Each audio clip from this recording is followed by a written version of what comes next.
Hey cats, what's happening? It's a cold day. Not a very nice day out. Snow coming down. Kind of discouraging for coming on the end, towards the end of March here. But I got a question for you today. What's your tolerance levels these days concerning motorcycling? Now, when I say motorcycling, I'll include anybody who rides a motorcycle. Doesn't matter what make or model it is. I have a Harley. I guess I'm considered a Harley guy. But if you ride a motorcycle, you're still a biker. So this is for all the bikers out there. What's your tolerance levels these days? Now, when I say that, let me begin by saying my tolerance levels aren't what they once were. I'm getting up there in age. My body isn't cooperating with me like it was when I was younger. So things have changed for me. Number one, the distance you can travel in a day. Back when I was younger, I had been known to go 850 miles in a day. Could I still do that today? I don't think so. Not at all. What's a good day's miles for you? For me, I think right now, if I could do 100 to 200 miles in a day, I'd be good with that. Now, it doesn't seem like a whole lot, but I mean, that's keeping in my comfort range. I got back problems. I've always had back problems, but the older I get, the worse they get. My back's been killing me all week, and I don't even know why. I don't know what I did to it. Uh, but I got back problems. My knees aren't like they used to be. My shoulder is killing me every day, aching. I've been to the doctor for it, but they just give me a cortisone shot and say you don't need surgery or anything. It's just arthritis in your joints. The joints are worn out. So for me to ride for extended periods of time in a day can be excruciating. Uh, if I were to do, say, 200 miles in a day, I could do that. But when I go to get off the bike, I'm going to be hurting. Now, even when I was younger and I could do, 850 miles, I still had to take some pain meds. I mean, when you're stuck in the saddle that long, it's more of a marathon, I mean, it's like running the race, and you don't get there without pain. And so, I would eat ibuprofen or something just to ease the pain a little bit so I could keep going because I wanted to get from point A to point B today, and I didn't want to milk it out for days to get there. Nowadays, I would take a lot more time to take a trip like that. I mean, instead of going 850 miles a day, I might be able to do 300 miles a day, and it would take me 3 days to do the same amount of mileage, or maybe even 2 days, I would think. But anyways, I'd have to break it up. I just could. I don't have the stamina uh, to do that anymore. The second thing that I think about too is is weather conditions. Uh, I don't have the tolerance for it like I used to. For instance, the cold weather. Okay, I used to ride all year round. I used to take my bike to work and back in the wintertime. I've ridden in snow before, and although it's not ideal weather for riding, uh, I could deal with it. But now, I don't I can't do the cold weather. I'm not a fan of frozen fingers, frozen feet, and the worst part of it is my knees. If I'm riding in cold weather for an extended period of time, it's all I can do to get off the bike, and then I can't even stand up straight. My knees hurt so bad. My knees just like lock up, and I can't even hardly walk. I have to like try to walk it off for a few minutes just so I can stand up straight and walk again. So cold weather really affects me. Now, when I say cold weather, I'm saying anything below 45 degrees, if you're out there doing 50, 60 miles an hour, that's going to put you down close to freezing temperatures. And that's enough to really screw up my knees really bad. Now, I know some of you guys probably have the heated gear, the heated vests, and the heated gloves, and all of that stuff. Um, I don't have any of that heated gear. I could go out and buy it, but I don't know that I would spend the money just because I don't know how much I would even use it because I'm not a fan of this kind of weather. Now, on the other part of the spectrum is the rain, the thunderstorms, and that sort of thing. I'm not afraid to ride in the rain, and I've done it quite a bit. I can deal with rain. Um, I'm retired, so I can ride anytime I want now.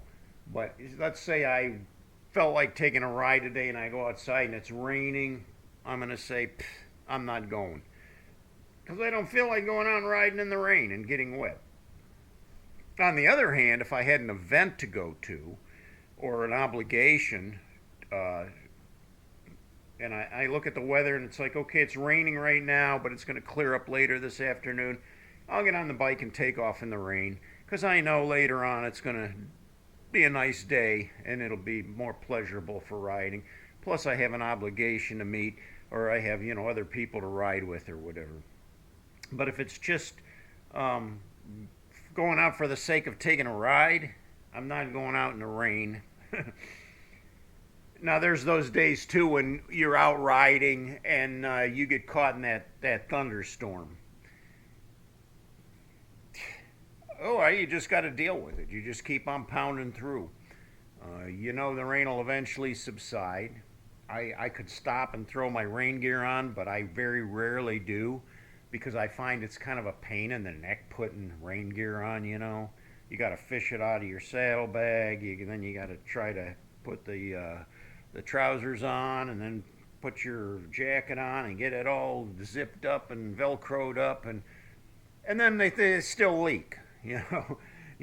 When the rain stops and you take the thing off, you go, good grief, I still got wet jeans, I still got a wet shirt, the water like forced through, found its way through those cracks, and you still get wet. So I just prefer not to use the rain gear unless it's like an extended rain and you're riding all day and it's going to be raining all day. Yeah, you put the rain gear on, it might help a little bit.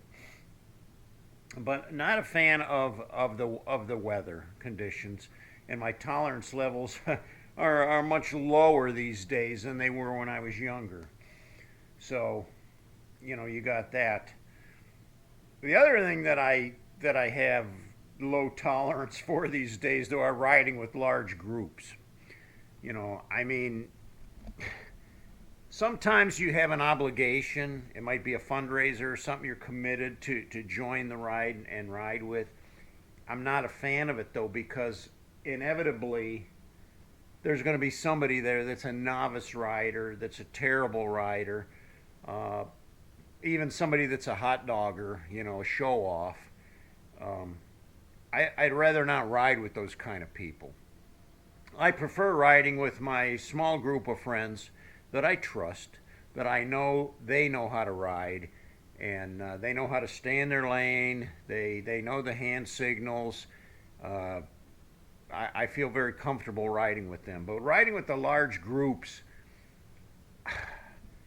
I would just as soon say no. I'm gonna I'm gonna hold off on this one. I'm not going on this ride just because I know it's gonna be a cluster, and I'd rather not put myself in that situation. So yeah, my tolerance for riding with idiots is like bottom of the barrel. When I was younger, I rode like an idiot too, so I didn't care who I rode with. But things have changed today, and yeah, so yeah, I'm the first to admit I'm getting old, uh, kind of wimping out a lot. I would say, be honest with you, that's about what it is. That's the fact. And why is that? Because I don't have the I I just don't have the ambition that I used to have, and that deals with being uncomfortable. Bottom line, pain. Uh, if I'm going to do it, I want to enjoy it. I don't want it to be a torture session, you know. And sometimes it can get that way. My wife had a bad back. She had back surgery at one point, but her back was bad, and on the longer runs, she had a difficult time. We went on a ride, a poker run actually, and it was probably about a 160-mile poker run. It went way down the southern counties and back up again. We were within, I'd say, 30 miles of getting home, and her pain level was so severe at that point. Her back, from just riding on the back, was so bad that she begged me, please stop, please stop. I can't go anymore. And I pulled off. I don't even know where it was, like in a little town somewhere, but there was a sidewalk and a little stone wall and then a grassy area, and she just got herself down there on that stone wall and laid back in that grass, and then she said, I'm done. I can't move. My back hurts so bad I can't continue on. And that's, unfortunately, that's what happens. I told her I'd leave her there, ride home, get the car, come back, pick her up, and I whatever I had to do, but she refused. So I think she laid there probably for an hour or so before she got up and said, all right, let's just go home. Let's just get home. She climbed back on the bike, God bless her, and we made it the rest of the way home. But boy, was she in pain, in misery. So, yeah, it gets to the point where it's just not fun.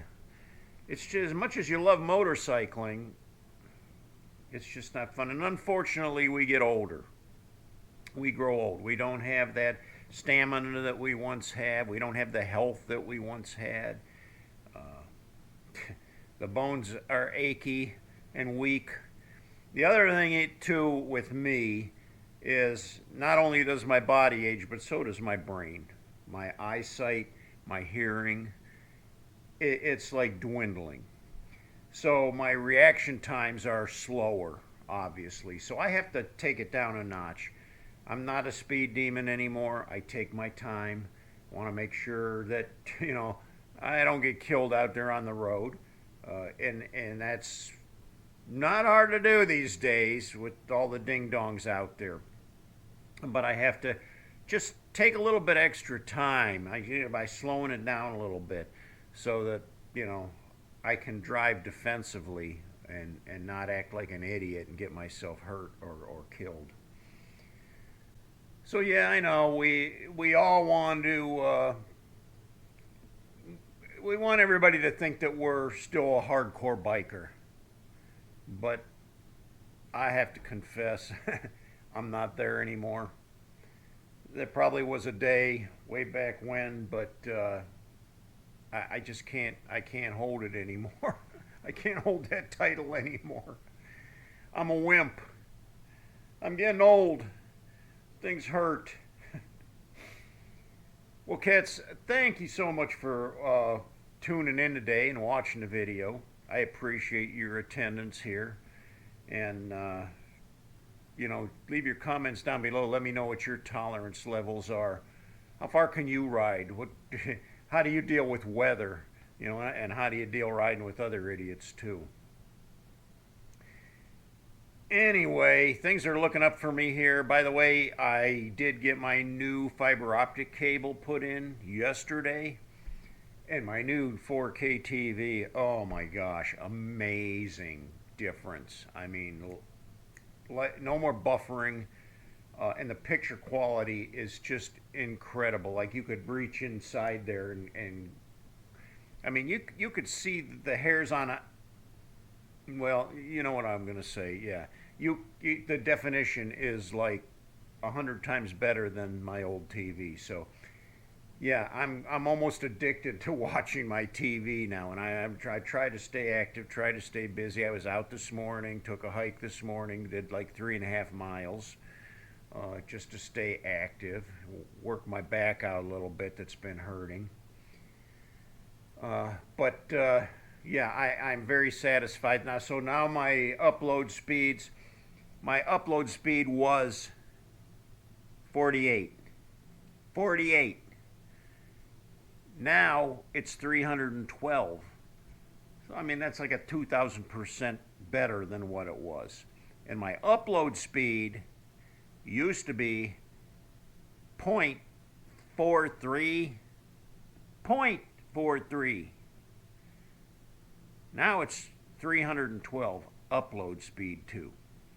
So I'll be able to upload a video in a minute compared to what it used to take me 8 to 12 hours to upload one of these 10-minute videos. So things are looking up here. Maybe next thing I'll do is buy myself a 4K high definition camera, and you'll be able to see every wrinkle on my face. Now I don't know if I'm going to step it up that far yet, but anyway, thanks for watching, guys. Hit me with a thumbs up. That kind of helps boost my ratings a little bit. And if you haven't yet, please subscribe and join us on this ride. Till next time, cats, ride hard and die free.